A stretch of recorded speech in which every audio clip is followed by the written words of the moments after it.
السلام علیکم ویورز، آج کی بات کے ساتھ حاضر خدمت ہوں۔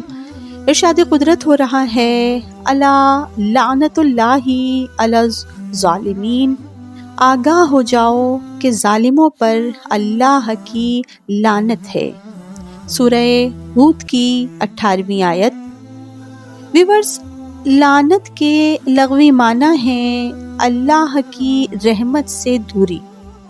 قرآن مجید میں اس موضوع کو کم و بیش 41 مرتبہ بیان کیا گیا ہے، اور پروردگار عالم نے مخصوص عقائد، اعمال اور رویوں کی وجہ سے بعض لوگوں پر لعنت فرمائی ہے، جن میں منکران حق یعنی کافرین، منافقین، ظالمین، حق کو پوشیدہ رکھنے والے، قاتلین، کاذبین، جھوٹ بولنے والے، عہد شکنی کرنے والے، شیاطین، فاسدین یعنی فتنہ و فساد کرنے والے، اور اللہ اور اس کے رسول کو اذیت دینے والوں پر خدا نے لعنت فرمائی ہے۔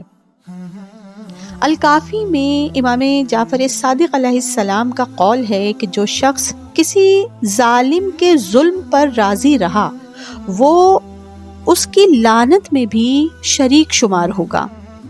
جناب رسول خدا کی حدیث کنز الاعمال میں موجود ہے کہ جب لعنت کسی شخص کے منہ سے نکلتی ہے تو وہ دیکھتی ہے، چنانچہ جس شخص پر لعنت کی گئی ہو اگر اسے مستحق پاتی ہے تو اس کے پاس ٹھہر جاتی ہے، ورنہ بھیجنے والے کے پاس واپس لوٹ جاتی ہے۔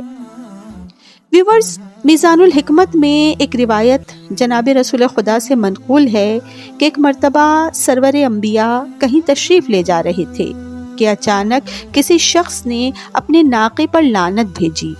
آپ نے فرمایا، یہ کون ہے جو اپنے اونٹ کو لعنت کر رہا ہے؟ اب اس پر سے اتر جا اور اسے یہاں سے دور لے جا کہ تیری دعا قبول ہو گئی ہے۔ ایک ملعون کو ہمارے ساتھ نہ لے کر چل۔ آپ نے فرمایا کہ اپنے لیے بد دعا نہ کرو، نہ ہی اپنی اولاد کے لیے اور نہ ہی اپنے اموال کے لیے۔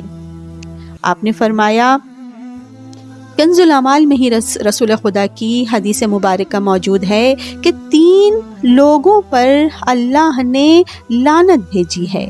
اول، وہ شخص جو اپنے والدین سے منہ پھیر کر ان سے بے رخی اختیار کرے۔ دوسرا، وہ شخص جو زوجہ اور شوہر میں جدائی پیدا کرے۔ اور تیسرا، وہ شخص جو مومنین کے درمیان بغض اور حسد پیدا کرنے کے لیے باتیں بنا کر جدائی ڈال دے۔ حبیب خدا سرور انبیاء محمد مصطفیٰ صلی اللہ علیہ وآلہ وسلم کا فرمان ہے کہ جو شخص اپنے والدین کو ملعون کرتا ہے اس پر اللہ نے لعنت کی ہے۔ تو ایک شخص نے سوال کیا، یا رسول اللہ، کیا کوئی شخص اپنے والدین پر بھی لعنت کرتا ہے؟ آپ نے فرمایا، ہاں، جب انسان کسی دوسرے کے والدین کو لعنت کرتا ہے تو وہ بھی اس کے جواب میں اس کے والدین کو لعنت کرتا ہے، اور اس طرح دونوں اپنے اپنے ماں باپ کو ملعون قرار دے دیتے ہیں۔ اللہ اکبر۔